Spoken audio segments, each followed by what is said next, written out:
किए हैं। इसके साथ ही 38 सोने के बिस्किट बरामद किए और 2 तस्कर को भी गिरफ्तार किया है।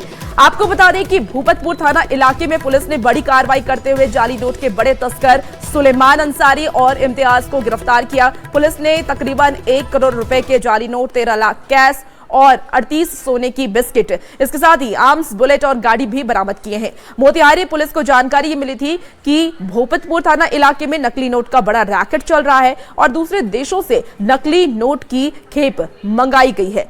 तकरीबन 5 थाने की पुलिस ने रात भर रेड की और 4 लोगों को हिरासत में लिया है। पुलिस ने मास्टरमाइंड सुलेमान अंसारी और इम्तियाज को गिरफ्तार किया है। तो ये एक्सक्लूसिव तस्वीर आपको दिखा रहे हैं, जहां देखिए 1 करोड़ के जाली नोट पुलिस ने बरामद किए हैं, 13 लाख कैश भी पुलिस ने बरामद किया है और 38 सोने की बिस्किट भी बरामद की गई है। ज्यादा जानकारी के साथ न्यूज़ 18 संवाददाता अवनीश हमारे साथ फोन लाइन पर जुड़ चुके हैं। अवनीश, इस पूरे फर्जी नोट रैकेट का मास्टरमाइंड कौन है और इस नेटवर्क के बारे में क्या कुछ जानकारी है? कब से ये नेटवर्क सक्रिय है? हाँ बिल्कुल, देखिए मोतिहारी के भूपतपुर थाने की पुलिस ने बड़ी कार्रवाई की है और भूपतपुर थाने के सुलेमान अंसारी और इम्तियाज यहाँ पुलिस ने रेड मारकर 1 करोड़ रुपए की जाली नोट, 38 सोने की बिस्किट, आर्म्स, बुलेट और गाड़ी बरामद की है और 4 को गिरफ्तार किया है।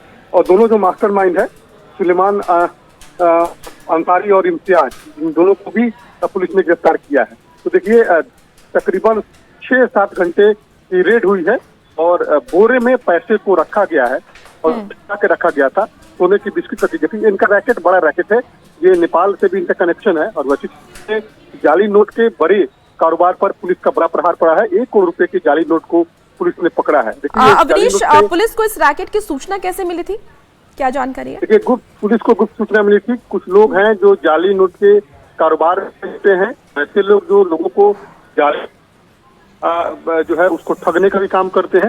तो वैसे स्थिति में पुलिस को शिकायत मिली थी और इसी आधार पर पुलिस ने कार्रवाई करते हुए 4 लोगों को गिरफ्तार किया।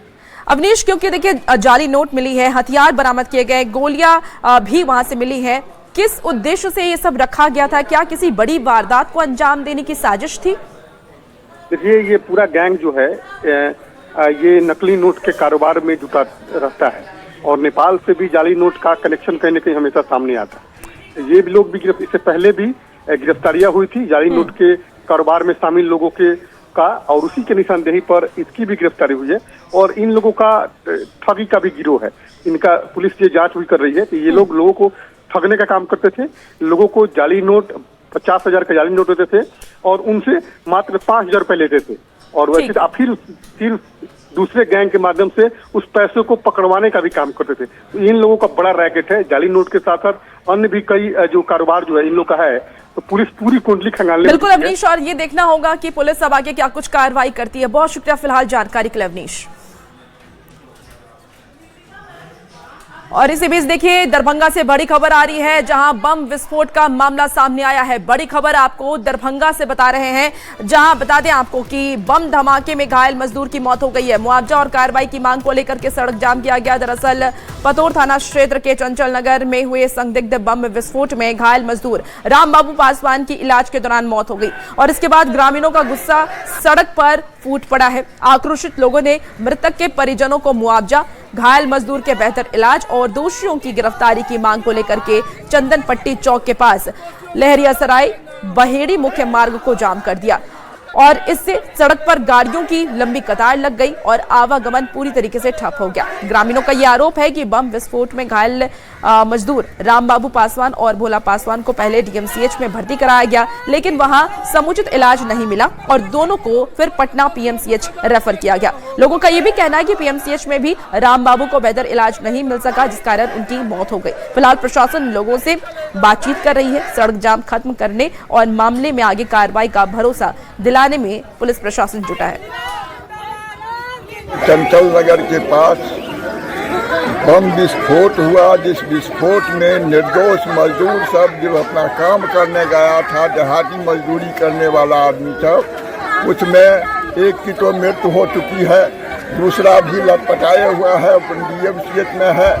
सवाल ये है कि डीएमसीएच गया घायल मजदूर, और उसका सही ढंग से इलाज नहीं हुआ, उसको रेफर करके पटना भेज दिया, वहाँ भी इलाज नहीं हुआ और मर गया है।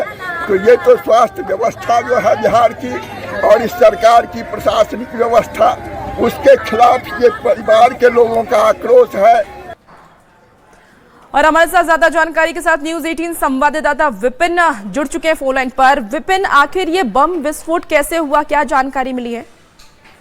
जी बता दूं कि ये बम विस्फोट कल हुआ था। ये एक जो पुलिस की प्रारंभिक जांच में आई थी कि जमीनी विवाद को लेकर इसमें बम चार दीवारी पर रखने की बात थी, जिसमें मजदूर काम के दौरान उस बम के चपेट में आ गए और जिसमें 2 मजदूर घायल हुए थे। एक के हाथ जो है बम में घायल होकर पूरी तरह से नुकसान हो गया था, वहीं सर में गंभीर चोटें थी। इसी क्रम में डीएमसीएच से पीएमसीएच रेफर कर दिया गया था, जिसमें पीएमसीएच में एक मजदूर की मौत हो गई। उसके बाद लोगों में आक्रोश है और आक्रोशित लोगों ने सड़क को जाम कर दिया है। लोगों की मांग है कि आखिर इतने शक्तिशाली बम यहाँ प्लांट कैसे किया गया, कहाँ से लाया गया और जो बम प्लांट किए हैं वो साजिशकर्ता कौन है, उनकी जांच होनी चाहिए। और जो परिवार, जो मजदूर का परिवार है वो काफी गरीब है, उसकी मुआवजा की व्यवस्था सरकार को करनी चाहिए। इन सभी मांगों को लेकर अभी सड़क जाम किए हुए है। जी विपिन, क्योंकि ग्रामीण इलाज में लापरवाही का आरोप लगा रहे हैं, तो इस पर प्रशासन और स्वास्थ्य विभाग का क्या कहना है? निश्चित तौर पर जिस तरह से डीएमसीएच से उसे पीएमसीएच रेफर कर दिया गया और पीएमसीएच में भी उचित इलाज नहीं हुई, जहां स्थानीय लोगों का आक्रोश और भड़क गया जब वो स्थानीय जो विधायक हैं और बिहार सरकार मंत्री है उनसे भी मदद मांगा गया, लेकिन वो कहीं से भी मदद नहीं मिला और इलाज में गंभीर लापरवाही का आरोप परिजन लगा रहे हैं, जिसके कारण मौत हुई है। तो ऐसे में सवाल स्वास्थ्य विभाग पर भी उठता है। जी बिल्कुल विपिन, आप नजर बना के रखिए, अपडेट आपसे लेंगे। बहुत शुक्रिया फिलहाल जानकारी के लिए। और जहानाबाद से इस वक्त एक बड़ी खबर सामने आ रही है, जहां डॉक्टर और क्लर्क का शराब पीते वीडियो वायरल हुआ है। आपको बता दें कि शराब पार्टी का एक वीडियो सोशल मीडिया पर तेजी से वायरल हुआ, जहां वीडियो में सदर अस्पताल के डॉक्टर और क्लर्क शराब पीते नजर आ रहे हैं। दावा यह किया जा रहा है कि वीडियो सदर अस्पताल के डॉक्टर और क्लर्क का है। वीडियो सामने आने के बाद शराबबंदी कानून के पालन को लेकर के अब सवाल उठने लगे हैं। डॉक्टर और कर्मचारियों पर लगे आरोप के बाद आपको बता दें कि डीएम ने सिविल सर्जन को जांच का आदेश भी दिया है और इसके बाद जांच टीम का गठन किया गया। वायरल वीडियो में डॉक्टर एके नंदा और कुछ कर्मियों के शराब पार्टी में शामिल होने की बात कही जा रही है। हालांकि न्यूज 18 इस वायरल वीडियो की पुष्टि नहीं करता है, लेकिन वो वायरल वीडियो हम आपको इस वक्त टीवी स्क्रीन पर दिखा रहे हैं जो सोशल मीडिया पर वायरल हो रहा है।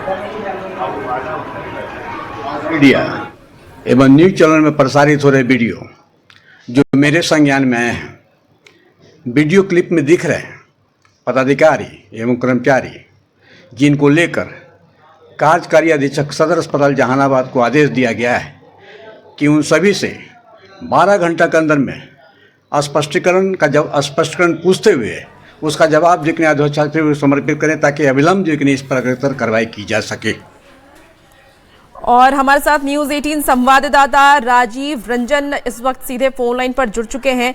राजीव, डॉक्टर और कर्मियों का शराब पीते वीडियो वायरल हुआ है, अब इस पर डॉक्टरों का क्या कुछ कहना है?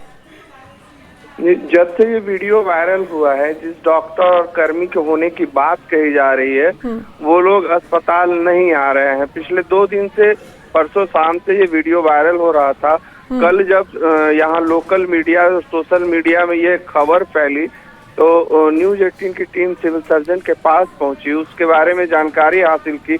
हालांकि अभी तक हम इस बात की पुष्टि नहीं करते कि ये वीडियो किसकी है और कहाँ बनाई गई है, लेकिन जो तथ्य सामने निकल कर आ रहे हैं लोगों की बातचीत में, वो पता चलता है कि डॉक्टर एके नंदा जो यहाँ इमरजेंसी में डॉक्टर हैं और साथ ही बड़ा बाबू जो अस्पताल के हैं वो लोग हैं।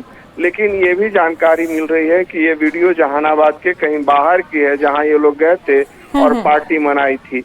हालांकि शराबबंदी कानून के तहत इस बात की अवहेलना ये भी अपराध है, क्योंकि ये सब सरकारी कर्मी हैं और शराब का सेवन कर रहे हैं। अगर पुष्टि हो पाती है तो फिर कार्रवाई नहीं। बिल्कुल राजीव, क्योंकि ये देखिए जो वीडियो वायरल हो रहा है वो सदर अस्पताल का बताया जा रहा है। 2016 में शराबबंदी हुई और सरकारी कर्मचारी अगर शराबबंदी का पालन नहीं करते तो सवाल उठने लाजमी है। क्या लगता है कोई विभागीय या कानूनी कार्रवाई इन पर होगी अगर ये वीडियो सही पाई गई तो? बिल्कुल, कल टीम का गठन किया गया है और टीम को 12 घंटे की मोहलत दी गई है तो आज 10 बजे मतलब आज ही इस बात का फैसला होगा कि टीम ने क्या रिपोर्ट दिया है और उसके बाद ही कोई कार्रवाई होगी। ठीक है, आप नजर बना के रखिए, अपडेट लेंगे राजीव आपसे।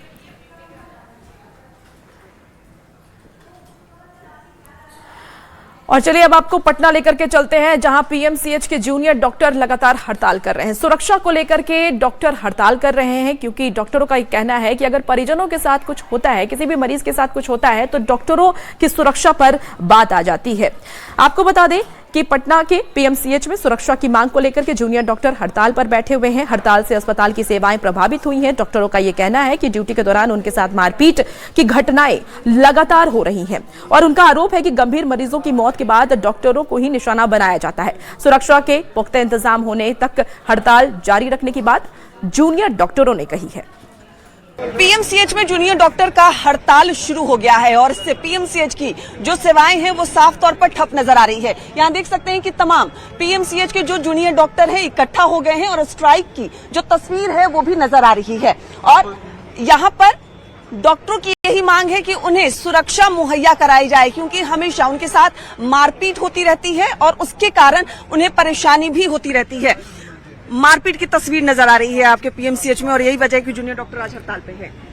हर हॉस्पिटल का पेशेंट रेफरल से पेरिफेरल सेंटर से पीएमसीएच आ रहा है। हर निजी अस्पताल पेशेंट का इलाज करता है, वो क्रिटिकल अवस्था में पहुंच जाता है, पेशेंट को यहाँ भेज दिया जाता है। आईजीआईएमएस एम्स में कह दिया जाता है कि बेड नहीं है, मरता मरता पेशेंट यहाँ आता है और यहाँ आके मरता है। उसके बाद स्वाभाविक है कि वो आक्रामक रहता है और डॉक्टरों पे हमला कर बैठता है। इसके अतिरिक्त पैरवी वाले पेशेंट्स हैं, जैसे सिस्टर के पेशेंट, किसी पदाधिकारी के पेशेंट, ये सब अपने आप को इस पीएमसीएच को अपनी जागीर मान चुके हैं। प्राथमिकता है मरीजों की सेवा, लेकिन जब हम लोग खुद ही सुरक्षित महसूस नहीं करेंगे तो हम कैसे उन्हें सही सुविधा दे पाएंगे। बाहरी लोग हमेशा मारपीट करते हैं कि जैसा जिस तरीके से कह रहे हैं कि नर्स के लोग थे वो लोग मारपीट करते हैं। उनके अटेंडेंट थे उनके साथ, तो उन्होंने स्थिति को सही से नहीं समझा होगा या जो भी हो, तो उन्होंने आईसीयू में अंदर आके दुर्व्यवहार किया डॉक्टरों के। जूनियर डॉक्टर तो शुरू से ही टारगेट किए जा रहे हैं। जब भी कुछ सिस्टम की गलती होती है पूरा ब्लेम डॉक्टर के ऊपर ही आता है, स्केपगोट बना दिया जाता है। तो हमारी मांगे है कि हमारी मांगों को पूरा किया जाए, हमें एक सम्मान दिया जाए, इसीलिए हम आज यहाँ पे हैं। क्या साफ तौर पे कहना है कि सम्मान की जरूरत है, वो सम्मान इन्हें नहीं मिल रहा। धरती के भगवान तो भले कहे जाते हैं, लेकिन अस्पताल में ही इनका सम्मान नहीं हो रहा। जिसका मन करता है वो आकर इनके साथ मारपीट करता है। सुरक्षा का अभाव है और तमाम जितने भी हॉस्पिटल है पीएमसीएच के अलावा, वहां पर क्रिटिकल मरीजों को पीएमसीएच रेफर कर दिया जाता है। काफी क्रिटिकल सिचुएशन में मरीज होते हैं, यहाँ आकर उनकी जान चली जाती है और उसके बाद हंगामा होता है और उस समय सुरक्षा भी इन्हें मुहैया नहीं कराई जाती। यही वजह है कि अपनी तमाम मांगों को लेकर ये लोग आज प्रदर्शन कर रहे हैं और पीएमसीएच का कामकाज ठप नजर आ रहा है। कैमरामैन अजय दुबे के साथ विनीता मिश्रा, न्यूज 18 पटना। तो देखिए, जूनियर डॉक्टरों ने सीधे तौर पर कहा है कि अगर हमारी सुरक्षा सुनिश्चित नहीं की जाती तो हम मरीजों का इलाज कैसे करेंगे। और ये कोई पहली घटना नहीं है। जूनियर डॉक्टरों का कहना है कि इसके पहले भी कई ऐसी घटनाएं हो चुकी हैं। अगर मरीज के साथ कुछ भी हो जाता है तो जूनियर डॉक्टर के साथ मारपीट की जाती है। दरअसल आपको बता दें कि जूनियर डॉक्टरों ने कहा कि अधीक्षक के केबिन में एक नर्स के अटेंडेंट के साथ मारपीट हुई और उन्होंने ये कहा कि जब तक डॉक्टर की सुरक्षा सुनिश्चित नहीं की जाती तब तक सुरक्षित माहौल में काम करना संभव नहीं है। उन्होंने और क्या कुछ कहा है, चलिए आपको दिखाते हैं। मान चुके हैं। बिल्कुल, आप लोग भी तमाम लोग आप लोग जूनियर डॉक्टर हैं। एक बड़ा कारण ये भी लग रहा है कि जितने भी हॉस्पिटल्स हैं वो रेफर कर देते हैं पीएमसीएच। सीरियस कंडीशन में मरीज यहाँ आते हैं, डेथ होती है, मारपीट होता है, सुरक्षा का अभाव है, ये लगता है आप लोगों को? जी, हमारी पहली प्राथमिकता है मरीजों की सेवा, लेकिन जब हम लोग खुद ही सुरक्षित महसूस नहीं करेंगे तो हम कैसे उन्हें सही सुविधा दे पाएंगे। बाहरी लोग हमेशा मारपीट करते हैं कि जैसा जिस तरीके से कह रहे हैं कि नर्स के लोग थे वो लोग मारपीट करते हैं। उनके अटेंडेंट। तो देखिए, जब से जूनियर डॉक्टर हड़ताल पर हैं, सबसे ज्यादा असर अगर किसी विभाग पर पड़ रहा है तो वो है ओपीडी। ओपीडी पे सबसे ज्यादा इसका असर नजर आ रहा है। अलग अलग जिलों से लोग पहुंच रहे हैं यहाँ पीएमसीएच इलाज कराने के लिए, लेकिन वो मायूस होकर के वापस लौट रहे हैं। गंभीर मरीजों के परिजनों का यह कहना है कि अस्पताल में उनकी सुनवाई नहीं हो रही है। डॉक्टर की हड़ताल से मरीजों की परेशानी लगातार बढ़ती जा रही है। पीएमसीएच में जूनियर डॉक्टर हड़ताल पर चले गए हैं और ऐसे में ओपीडी सेवाएं पूरी तरीके से ठप नजर आ रही है। जो भी मरीज पीएमसीएच आ रहे हैं उन्हें परेशानी हो रही है और यहाँ देख सकते हैं कि स्ट्रेचर पर एक सीरियस मरीज भी यहाँ मौजूद हैं। क्या हुआ, नंबर नहीं लग रहा क्या? ना दादाजी कोई हाथी कोई ना पेशेंट को कैसे होगा? कोई हाथ नहीं लगा रहा ना। कब आए? हाँ अभी जस्ट आए हैं, आधा घंटा पहले। नंबर नहीं लग रहा? नहीं, कुछ नहीं। देखिए ये सीरियस मरीज है यहाँ पे और इनका भी कहना है कि नंबर नहीं लग रहा है। कराने आते, टेस्ट वगैरह कराने नहीं नंबर लग रहा है? नंबर नहीं लग रहा है। नंबर नहीं लग रहा है? नहीं लग रहा है। हाँ अभी न मुहर लग रहा है और न नया पर्ची बन रहा है, कुछ भी व्यवस्था नहीं हो रहा है यहाँ पे। मुहर नहीं लग रहा है तो आप लोग ऐसे निराश होकर जा रहे हैं? हाँ, छपरा से आए हैं, 800 रुपया लगा है अप डाउन में। अच्छा ऐसे अभी क्या बोल रहा है, कब लगाएगा? कोई पता नहीं है। जब तक हम लोग का स्ट्राइक खत्म नहीं होगा तब तक हम लोग नहीं लगाएंगे मुहर। कोई जानकारी नहीं मिली? कोई जानकारी नहीं मिले। वहाँ पे लाखों दिन लग जाएगा। आदमी संख्या में खड़े हैं वहाँ पे, जहाँ पर्ची लगती है। तमाम जो मरीज हैं ये लोग कहीं कोई छपरा से आया है, कोई अन्य जगह से आया है। कहाँ से आए हैं आप? जमदाहा से। जमदाहा से। नहीं नंबर लगा? हड़ताल है इसलिए नहीं लंबा। 4 दिन से वेट कर रहे हैं डायलिसिस के लिए, अभी तक नहीं हुआ। ऐसे में वो लोग निराश होकर जा रहे हैं, कह रहे हैं कि 800,000 रुपए बर्बाद हो गए। यहाँ पर ना मुहर लग रहा है, ना नंबर लग रहा है, ना डॉक्टर देखने को तैयार हैं। ऐसे में जूनियर डॉक्टर्स अपनी मांग को लेकर स्ट्राइक कर रहे हैं। दूसरी तरफ जो मरीज हैं वो परेशान नजर आ रहे हैं। पीएमसीएच की सेवाएं पूरी तरीके से ठप नजर आ रही है। कैमरामैन अजय दुबे के साथ विनीता मिश्रा, न्यूज 18 पटना। इसी बीच देखिए बड़ी खबर सामने आ रही है। वीडियो की पत्नी की संदिग्ध मौत का मामला सामने आया है और उसके बाद प्रेमिका को गिरफ्तार कर लिया गया। तो वीडियो के पत्नी की संदिग्ध मौत हो गई है, उसके बाद प्रेमिका को गिरफ्तार किया गया है। आरोपी वीडियो की प्रेमिका गिरफ्तार हुई है। सीतामढ़ी से अनु कुमारी गिरफ्तार की गई, बेगूसराय में सब इंस्पेक्टर के पद पर हैं। तो बड़ी खबर आपको इस वक्त बता रहे हैं, जहां वीडियो की पत्नी की मौत हो गई है और संदिग्ध मौत को लेकर के अब पुलिस ने कार्रवाई की, जांच शुरू की और तब उनकी प्रेमिका को गिरफ्तार किया गया। ज्यादा जानकारी के साथ न्यूज 18 संवाददाता प्रियांक सौरभ हमारे साथ फोन लाइन पर जुड़ चुके हैं। प्रियांक, वीडियो की पत्नी की मौत कैसे हुई है, क्या है ये पूरा मामला? जी, वीडियो की पत्नी जो मनोज कुमार दरभंगा जिले के जाले प्रखंड के वीडियो मनोज कुमार हैं, उनकी भी गिरफ्तारी कल हो चुकी थी और 3 दिन पहले उनकी पत्नी अमृता कुमारी की संदिग्ध स्थिति में मौत हुई थी। तो परिवार वालों ने प्रेम प्रसंग में उनके अवैध प्रेम प्रसंग की आशंका जताते हुए और पत्नी की हत्या की बात कही थी। परिवार वालों का कहना था कि इनका एक अलग प्रेम संबंध चलता है और इसको लेकर वो अपनी पत्नी को रास्ते से हटाना चाहते थे और दहेज को लेकर उन्होंने पत्नी की हत्या कर दी थी। इस संदर्भ में पहले वीडियो की गिरफ्तारी हो चुकी है और अब जो जानकारी मिली है कि अब उनकी जो प्रेमिका है, जो कथित रूप में जो प्रेमिका अन्नू कुमारी है, जो खुद बेगूसराय जिले में एक थाने में एसआई के पद पर है, उन्हें भी गिरफ्तार किया गया है। सीतामढ़ी जिले की रहने वाली है और सीतामढ़ी से मुजफ्फरपुर पुलिस ने उन्हें गिरफ्तार किया है। जी ठीक है, आप नजर बना के रखिए, अपडेट लेंगे। बहुत शुक्रिया जानकारी के लिए प्रियांक। और अब अगली खबर आपको छपरा से बताते हैं, जहां शिक्षा व्यवस्था की पोल खुलती हुई नजर आ रही है। देखिए, उच्च शिक्षा व्यवस्था की पोल यहां पर खुली है। स्कूल में 2 कमरे हैं, जिसमें से एक कमरा कार्यालय के लिए रख दिया गया है और दूसरा कमरे में मिड डे मील का खाना होता है। ये पूरा मामला मांझी प्रखंड के मराहा गांव स्थित उच्च माध्यमिक विद्यालय में सरकारी शिक्षा व्यवस्था की बदहाल तस्वीर की आपको ये खबर बता रहे हैं, जहां 700 छात्र छात्राएं इस स्कूल में पढ़ाई करते हैं। 2 ही कमरे हैं इस स्कूल में, जिसमें कि एक में कार्यालय चलता है और दूसरे में मिड डे मील का सामान रखाता है। ऐसे में बच्चे खुले आसमान के नीचे पढ़ने को मजबूर हैं। बादल आते ही छुट्टी करनी पड़ती है और स्कूल में 27 शिक्षक हैं, लेकिन भवन नहीं होने की वजह से पढ़ाई लगातार प्रभावित हो रही है। तो ये तस्वीर आपको दिखा रहे हैं, जहां एक तरफ अच्छी शिक्षा व्यवस्था की दावे करते हुए सरकार नहीं थकती, लेकिन दूसरी तरफ जो हकीकत है, जमीनी हकीकत है, वो आप तस्वीरों के माध्यम से देख पा रहे होंगे, जहां बच्चे खुले आसमान के नीचे बैठकर पढ़ाई करते हैं, खुले आसमान के नीचे बैठकर खाना खाते हैं। और इसी बीच एक बड़ी खबर मोतिहारी से आपको बता दें, जहां बांग्लादेशी नागरिक गिरफ्तार किया गया है। ये बड़ी खबर आपको मोतिहारी से बता रहे हैं। बता दें आपको कि मैत्री बीच के पास गिरफ्तारी हुई है। मोहम्मद श्याम हुसैन गिरफ्तार किया गया, बांग्लादेश के ढाका का है निवासी। भारत से नेपाल जाने के दौरान गिरफ्तार किया गया, अवैध तरीके से भारत में रह रहा था। बड़ी खबर आपको मोतिहारी से बता रहे हैं, जहां बांग्लादेशी नागरिक गिरफ्तार किया गया। ज्यादा जानकारी के साथ न्यूज 18 संवाददाता अवनीश हमारे साथ जुड़ चुके हैं। अवनीश, बांग्लादेशी नागरिक गिरफ्तार किया गया है, क्या कुछ और जानकारी? बिल्कुल, देखिए भारत नेपाल सीमा के मैत्री पुल के पास एक बांग्लादेशी नागरिक मोहम्मद श्याम हुसैन को गिरफ्तार एसएसबी ने किया है और ये अवैध रूप से भारत में रह रहे थे। इनके पास कोई वैध कागजात भारत में रहने का नहीं था और ये अवैध तरीके से घुसपैठ कर नेपाल भागने के फिराक में थे। उसी समय एसएसबी ने इन्हें गिरफ्तार किया है।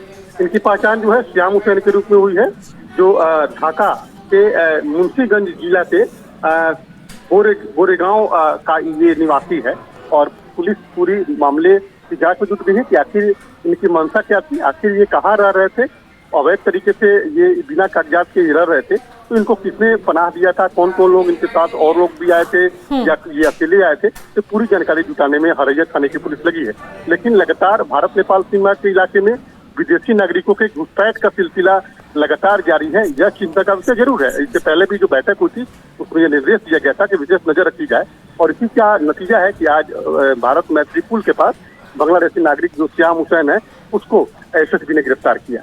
ठीक है, आप नजर बना के रखिए मोतिहारी। बहुत शुक्रिया जानकारी के लिए अवनीश।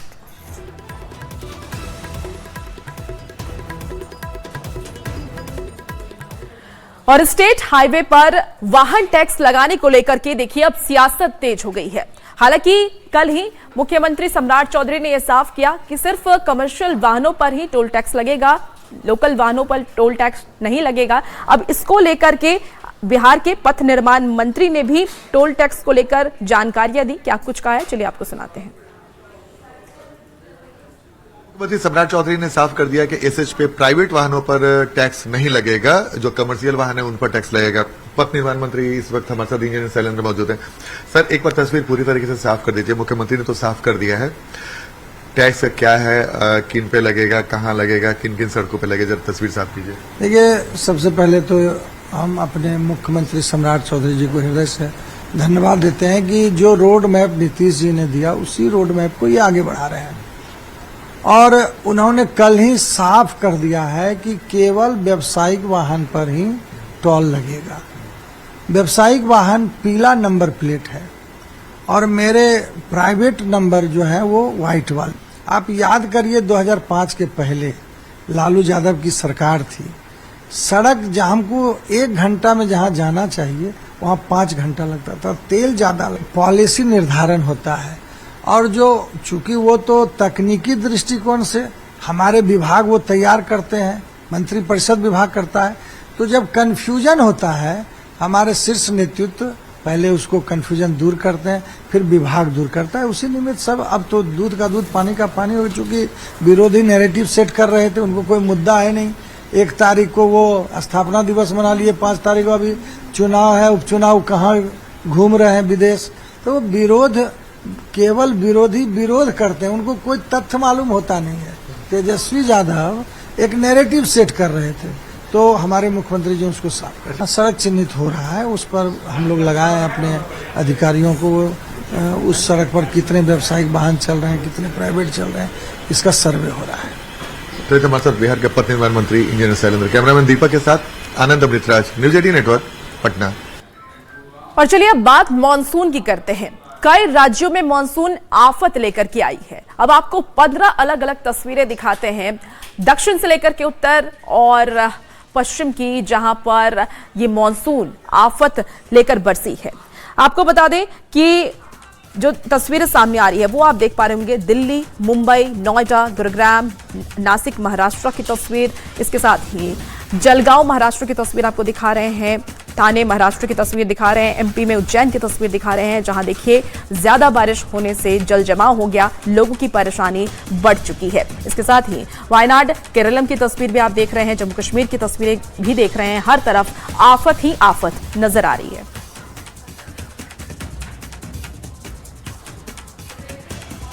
और देखिए महाराष्ट्र में लगातार बारिश हो रही है, मूसलाधार बारिश हो रही है और 24 घंटे की बारिश के बाद महाराष्ट्र की हालत खराब हो चुकी है।